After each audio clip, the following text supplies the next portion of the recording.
31 मई को इंदौर मेट्रो का प्रधानमंत्री नरेंद्र मोदी करेंगे लोकार्पण। लोकार्पण से पहले कैबिनेट मंत्री कैलाश विजयवर्गीय ने मेट्रो का किया दौरा। कैबिनेट मंत्री कैलाश विजयवर्गीय ने कहा, मां अहिल्या के नाम से रखा जाएगा मुख्य मेट्रो स्टेशन का नाम। अधिकारियों के साथ चर्चा कर सभी स्टेशनों के नाम किसी न किसी महापुरुष के नाम से होंगे।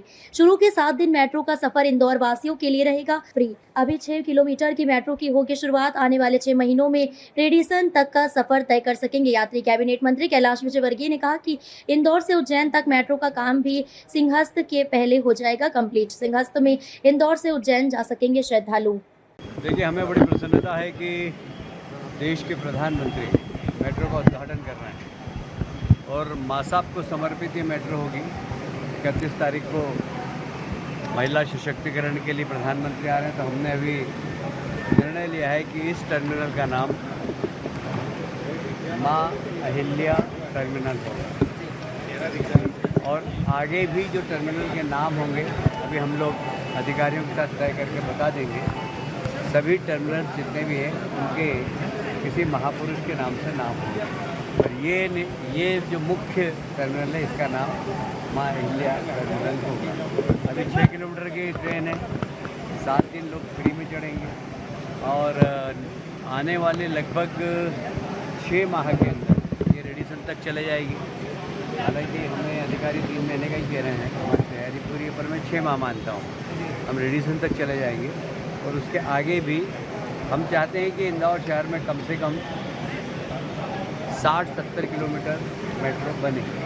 और इसके साथ साइमल्टेनियसली इंदौर उज्जैन उसका भी हमारा सर्वे चल रहा है। हम सिंहस्थ के पहले इंदौर उज्जैन मेट्रो भी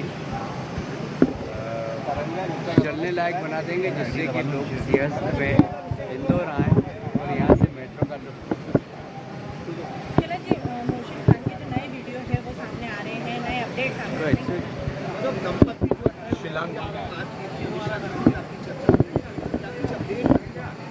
मैं लगातार टच में हूँ। उनका एक ब्रदर वहाँ पर है। सुबह मेरी वहाँ के मुख्यमंत्री से ही बात हुई है। सुबह गृह मंत्री जी ने मुख्यमंत्री से बात की, फिर मुख्यमंत्री जी का मेरे पास फ़ोन आया और उन्होंने कहा कि हम लोग सर्च कर रहे हैं। अभी उन्होंने एक एसपी के नेतृत्व में एक टीम बनाई है और अभी जो पहाड़ के नीचे के स्थान पर बहुत तेज़ बारिश हो रही है, इसलिए वो नीचे तक नहीं जा पा रहे हैं क्योंकि बहुत फिसलन है। संभावना जो दिख रही है वो यही है कि एक दुर्घटना हो सकती है। इसलिए माननीय गृह मंत्रालय भी बहुत उसके लिए प्रयासरत है और वहाँ की सरकार भी वो प्रयासरत है। कल हमारे माननीय मुख्यमंत्री डॉक्टर मोहन यादव जी ने भी वहाँ के मुख्यमंत्री से बात की थी। मैं उनके भाई से अभी सतत संपर्क में हूँ, वो वहीं पर है, घटना स्थल पर ही, जहाँ पर कि स्कूटी बरामद हुई। तो मेरी अभी बात हुई, हम लोग आगे भी जहाँ जहाँ उनको शंका है वहाँ अधिकारियों से बात करके वहाँ भेज कर और उनके मतलब ढूंढने का प्रयास। देखिए, बहुत बड़ी बात है, इसका सर्वाधिक लाभ महिलाओं को मिलेगा और इसलिए हम यहाँ पर भी महिलाओं को ही बुलाएंगे। पहली यात्रा महिलाएं ही करेगी इसकी। और मैंने तो मेयर साहब से कहा है कुछ सफाई करना कुछ भेजें, कुछ TCA सिंपल महिलाएं भी यहाँ पर आए, A to Z नीचे के वर्ग की महिलाएं भी यहाँ पर हों और एक अच्छी क्लास महिला के साथ बैठे। जो एक हम कहते हैं कि सब भाव वो यहाँ पर देखने को मिलेगा। तो हम इसमें कोशिश करेंगे कि सब महिलाएं पहली बार यात्रा करें और 7 दिन तक फ्री रहेगी। और मुझे लगता है कि ये इंदौर की बहुत बड़ी सौगात है। कहाँ हम मेयर थे, जब टेम्पो में बैठ के नगर निगम जाते थे, अब ये मेयर है, मेट्रो में घुमा रहे हैं सबको। तो समय समय की बात है। कई बार मेरी गाड़ी बहुत खटारा थी, खराब हो जाती थी, मैं टेम्पो में बैठ कर ही जाता था नगर निगम।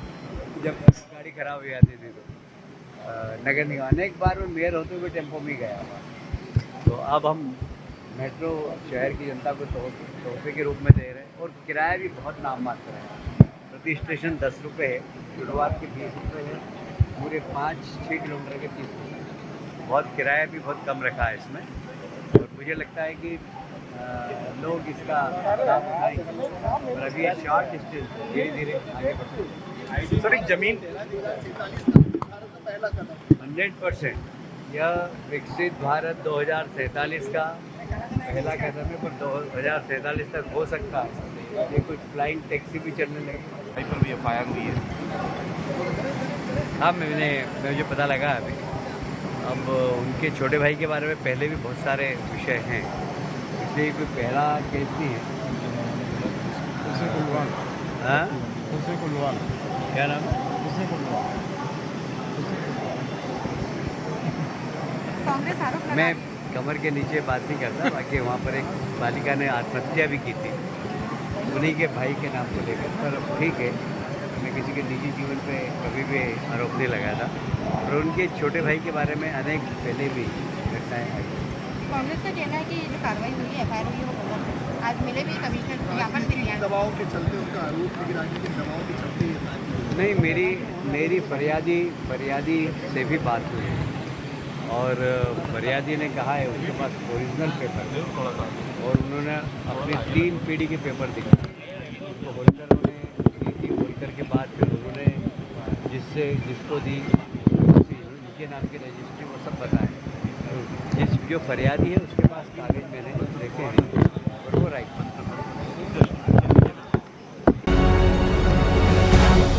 इंदौर में महाराणा प्रताप और महाराजा छत्रपाल की जयंती पर विभिन्न राजपूत संगठनों द्वारा एक शोभा यात्रा निकाली गई। शोभा यात्रा में बड़ी संख्या में समाजजन शामिल हुए। शोभा यात्रा के समापन पर कार्यक्रम की मुख्य अतिथि भोपाल की पूर्व सांसद साध्वी प्रज्ञा ठाकुर ने सभा को संबोधित किया। उन्होंने कहा, महाराणा प्रताप ने अपनी वीरता और पराक्रम का परिचय देते हुए मुगलों को हराया था। आज भी परिस्थिति वही है। हमें और हमारे देश को काटने के लिए मुगल आज भी सक्रिय हैं। पहलगाम में हिंदुओं का धर्म पूछकर नरसंहार किया गया, लेकिन हमारा नेतृत्व कम नहीं है। ऑपरेशन सिंदूर के माध्यम से पाकिस्तान को सबक सिखाया है। प्रज्ञा ठाकुर ने कहा कि पाकिस्तान से समझौता करने वाला शासन अब खत्म हो गया है। आतंकवादियों को जी कहने वाले विधर्मी आज भी हमारे देश में पनप रहे हैं। ऐसे लोगों को भोपाल में हमने बड़ा आनंद चखाया था। 2019 का भोपाल का चुनाव धर्म युद्ध था, जो धर्म ने जीता था और विधर्मी का नाश किया था। वहीं मीडिया से चर्चा करते हुए इंदौर सहित मध्य प्रदेश में बढ़ रहे लव जिहाद को लेकर भोपाल की पूर्व सांसद साध्वी प्रज्ञा सिंह ठाकुर ने कहा कि लगातार लव जिहाद के मामले सामने आ रहे हैं। जो लोग लव जिहाद कर रहे हैं वे एक षड्यंत्र के तहत ये काम कर रहे हैं। वहीं हिंदू समाज की लड़कियों को फंसाकर वे साथ ले जा रहे हैं और उन्हें मार देते हैं या कई बच्चे पैदा करवाते हैं। क्रिश्चियन समाज के लोग भी हिंदू परिवारों को धर्मांतरण करवाते हैं। इस तरह से हमारे हिंदू समाज के लोगों की संख्या काफी कम हो रही है। प्रज्ञा ठाकुर ने सभी हिंदू सनातनियों से संख्या बढ़ाने और भारत को मजबूत करने का आह्वान किया। प्रज्ञा ठाकुर ने कहा कि लव जिहाद जिन लोगों के द्वारा किया जा रहा है उन्हें सरकार और शासन प्रशासन द्वारा मुंहतोड़ जवाब दिया जाएगा। आज महाराणा प्रताप जी की जयंती है, महाराज छत्रसाल जी की जयंती है। महाराणा प्रताप जी का शौर्य पराक्रम अतुलनीय है, अवर्णनीय है, और उनका पराक्रम जिसको जगा करके हम लोगों के अंदर जोश भरें और लोग तैयार हों इस बात के लिए कि अधर्म का नाश हो और धर्म की जय हो। ऐसा करने के लिए लोग खड़े हो जाएं और निश्चित रूप से हम उस दिन अपनी विजय समझेंगे जिस दिन हमारा राष्ट्र हिंदू राष्ट्र सनातनी राष्ट्र बन जाएगा। आज इंदौर में बड़ी भव्य शोभा यात्रा निकली, पराक्रम यात्रा निकली, अनुशासनबद्ध निकली, क्योंकि कहीं भी किसी के ठेले नहीं फेंके गए, कहीं किसी को चोट नहीं पहुंचाई गई, कहीं किसी को किसी प्रकार से दुर्व्यवहार नहीं किया गया। यह हमारे संगठनों में विशेष परिचय होता है कि हम किसी भी प्रकार से अपने देश की हानि नहीं करेंगे। हम भारत को रचनात्मक तरीके से विकसित करना चाहते हैं और उस ओर हम चल पड़े हैं।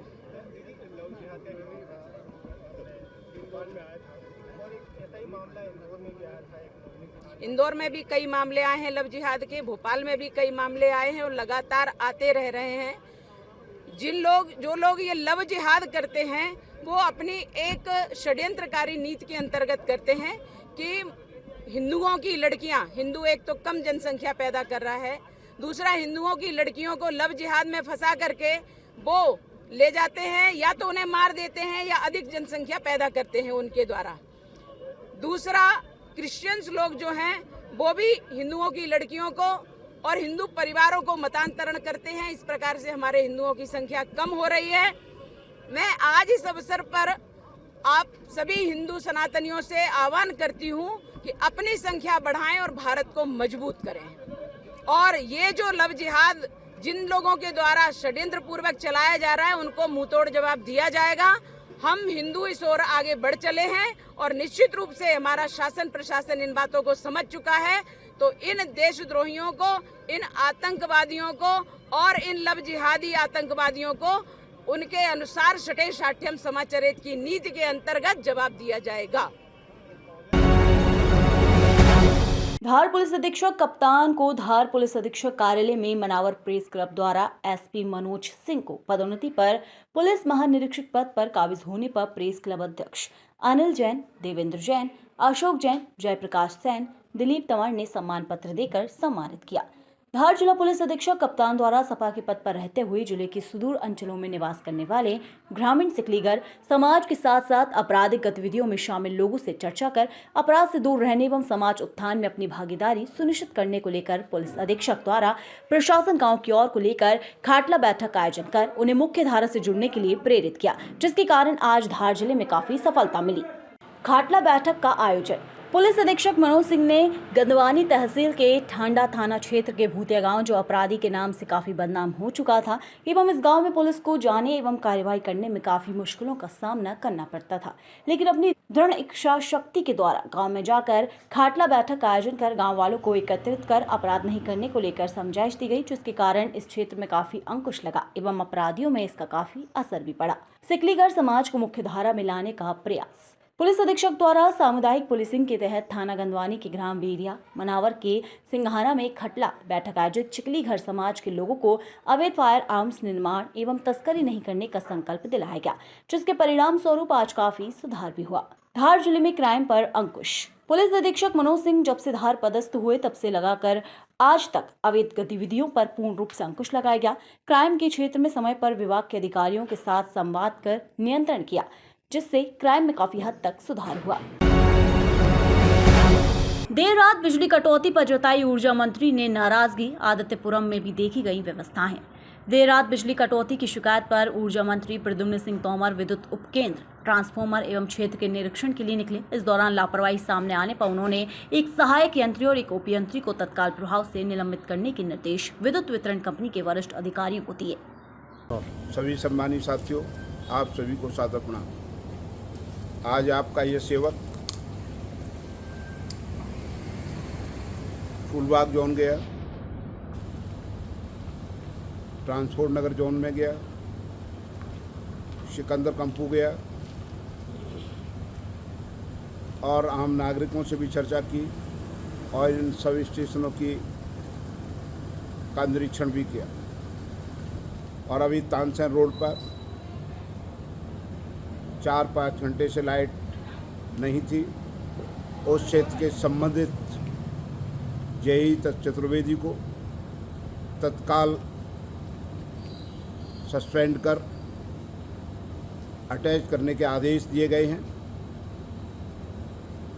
मेरे द्वारा। और मैं आप सभी से भी आग्रह करना चाहता हूं कि आप सब लोग भी सहयोग करें।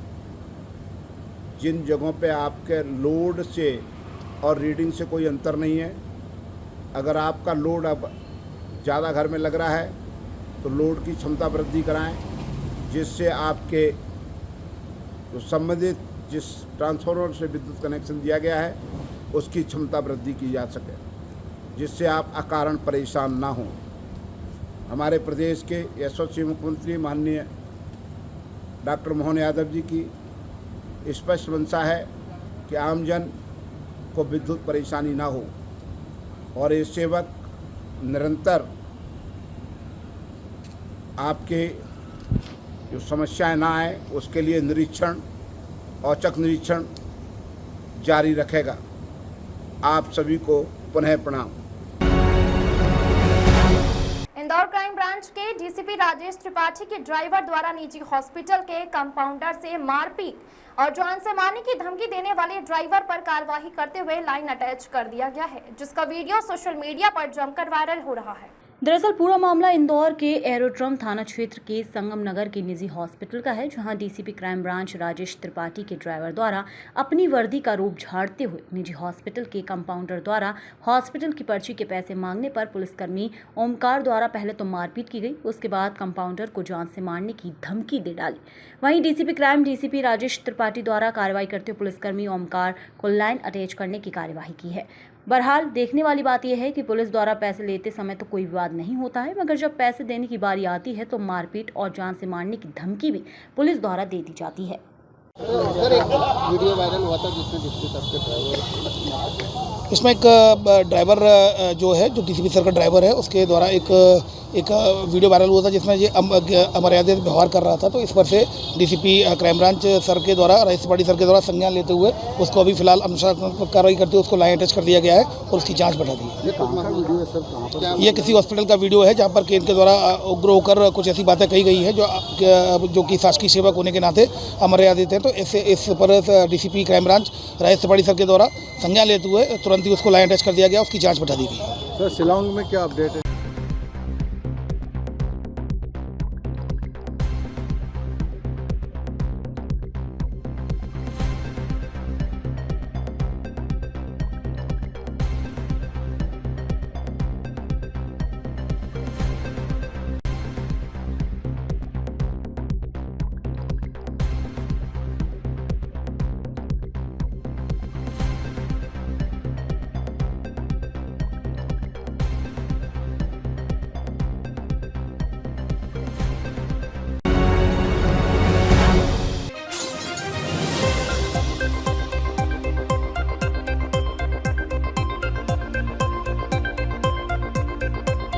ढलान पर अचानक दो हिस्सों में बटा ट्रेलर, चालक की मौत।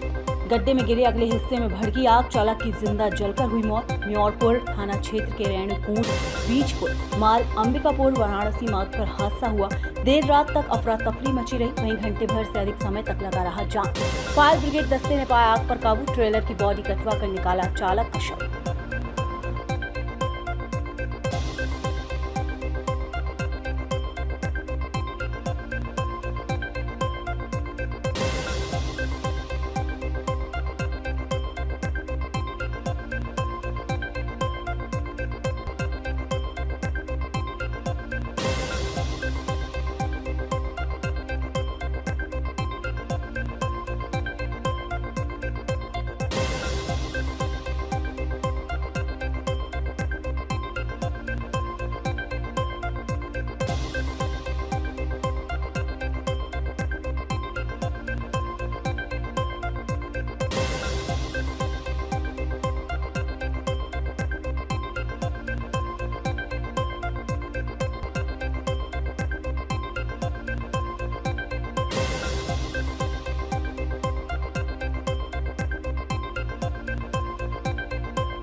लखनऊ अपराधियों पर काल बनकर टूटी योगी की पुलिस। यूपी के 12 जिलों में पुलिस बदमाशों के बीच मुठभेड़। बुलंदशहर, उन्नाव, गाजियाबाद, लखनऊ में मुठभेड़। बागपत, आगरा, झांसी, बलिया में भी एनकाउंटर। जालौन, शामली, सहारनपुर और हापुड़ में भी मुठभेड़। आगरा में 50,000 इनामी बदमाश मुठभेड़ में घायल हुए, वहीं पुलिस पर फायर झोंका, जवाबी एक्शन में घायल।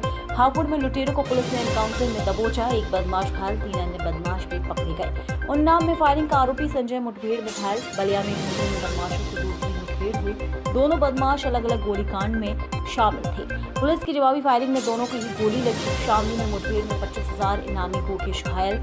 सहारनपुर के नानोता में एक बदमाश मुठभेड़ में घायल। बुलंदशहर में 25 से 20 का आरोपी मुठभेड़ गंभीर में घायल। लखनऊ के मदयगंज में बच्ची से रेप का आरोपी घायल। जवाबी फायरिंग पुलिस की गोली से बदमाश घायल। जालौन में डकैती करने वाले बदमाशों से पुलिस की मुठभेड़। एक बदमाश को गोली लगी, दूसरे बदमाश ने फरार किया।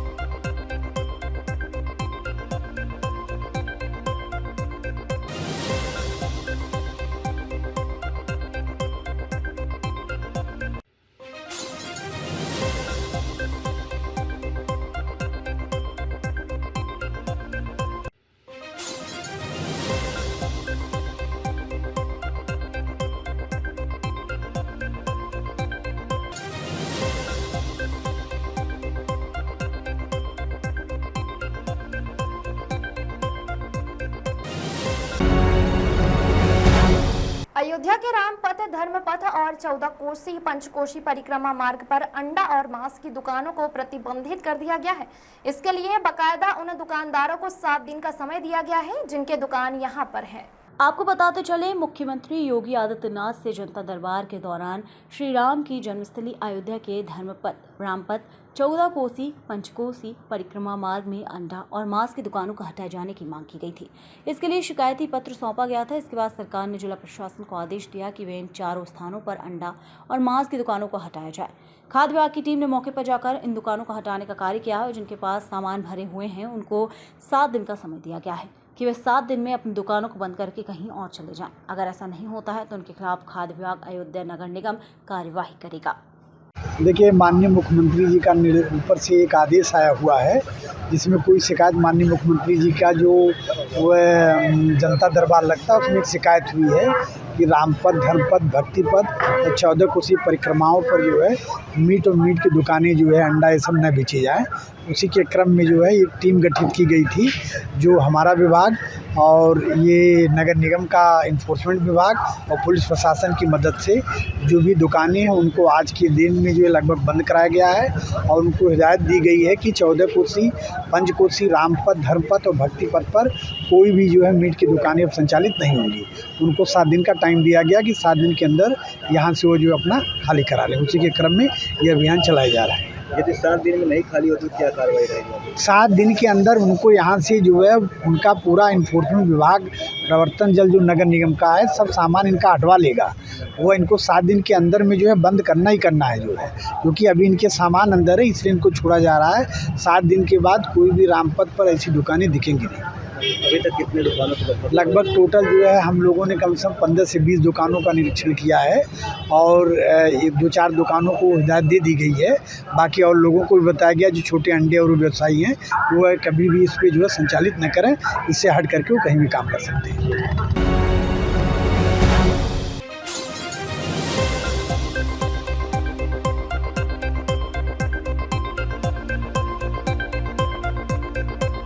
खबरों में आगे बढ़ते हैं, बात करते हैं उत्तर प्रदेश के सोनभद्र जिले से बड़ी खबर आ रही है कि बिल्ली खनन क्षेत्र में भ्रष्टाचार का एक और मामला आया सामने। सीलिंग की जमीन को कास्ट की जमीन बताकर किया कब्जा कर बिना सहमति के आवंटित करा दी गई खनन पट्टा। सरकार के आंखों में धूल झोंककर अधिकारियों की मिलीभगत से अवैध संपत्ति आरोपी द्वारा की गई अर्जित।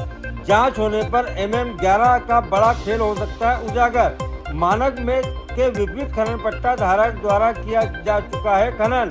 लगभग 150 फीट गहरी हो चुकी सीलिंग व कास्ट की जमीन पर खदान हादसों को दे रही है दावत। कृषि कार्य के लिए दिया गया था भूमिहीन लाभार्थी को सीलिंग की जमीन।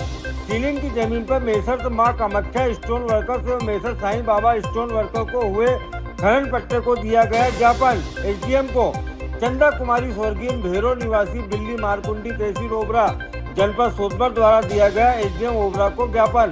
पूर्व में पीड़िता के पिता स्वर्गीय भेरो द्वारा उक्त अवैध उत्खनन के संबंध में शिकायत पत्र भी दिया गया था, लेकिन अधिकारियों ने कोई कार्रवाई नहीं की। पीड़ित की जमीन पर अवैध खनन हो रहा है, इसलिए पीड़ित किसी भी प्रकार की सरकारी पेनल्टी RCC लगने से भय में है। समस्या का हल नहीं हुआ तो लोकतांत्रिक तरीके से धरना व आंदोलन का आत्मदाह के लिए मजबूर होने के लिए लिखित सूचना पीड़ित ने दी SDM को। क्या नाम है आपका? संजय कुमार भारती। आज आप तहसील पे आए हैं, क्या मामला है? उनको न्याय दिलाने के लिए आए हैं। किस मामले में न्याय चाहिए आपको? सीलिंग की जमीन मिली थी भैरव सिंह को, भैरव भारती को, और उनको उनके साथ मतलब कोई न्याय नहीं हो रहा है। ये कई जगह गई। सीलिंग की जमीन को क्या हुआ है? खनन हो रहा है, न उसमें फसल उगा पाया, उनको गड्ढा खन दिया गया। खनन कौन करवा रहा है? निकल रहा है। उनसे बातचीत करने पर क्या वो खनन करना मान नहीं हो रहा। पैसे के बदौलत तो फेंकते जा रहे हैं पैसा, और कोई सुनवाई नहीं हो रहा है। यहाँ पर अधिकारियों को आप लोग ज्ञापन दिए तो अधिकारी क्या कहें? तो सुताया जा रहा है, आज होगा कल होगा। मतलब अधिकारी टाल मटोल कर रहे हैं? टाल मटोल कर रहा है। आज पहली बार आपने एसडीएम को ज्ञापन दिया है? इससे पहले भी कई बार दिया गया है, लेकिन इस बार वो कहे हैं कार्रवाई होगा। हाँ। अब कार्रवाई नहीं हुआ तो फिर आगे जाएंगे। कहाँ रहती हैं? दिल्ली ओबरा थाना क्षेत्र में। क्या समस्या को लेकर आप एसडीएम साहब के यहाँ आई हैं, ज्ञापन दिए हैं? मेरे पापा को जमीन मिला था सीलिंग का। सीलिंग का जमीन मिला था, क्या हुआ उस जमीन का? उस पे ना धीरज राय ने अपने नाम से करवा के चला रहा है 10 साल। धीरज राय कौन है? वो खदान मतलब यही सेक्टर 10 में रहता है। खदान मालिक है। तो कितने विस्से में आपकी ज़मीन थी सीलिंग की? 2.5 विस्से में 2.5 बीघा। और कब से ये कब्जा किए हुए हैं, उन पर खदान चालू कराए हैं? 10 साल हो गया। 10 साल हो गया। आप लोगों ने उनसे बात की थी? हाँ, बात किए थे। तो उस समय क्या कहे वो? कुछ नहीं बोला। कुछ खर्चा उर्चा देने का या कुछ मुआवजा देने की बात नहीं कहे? खर्चा देने के लिए बोला था मगर देता नहीं है। का 1-2 बार दिए हैं कि कई महीने दिए हैं? नहीं, ज़्यादा नहीं दिया है, बस 2-4 बार। 2-4 महीने।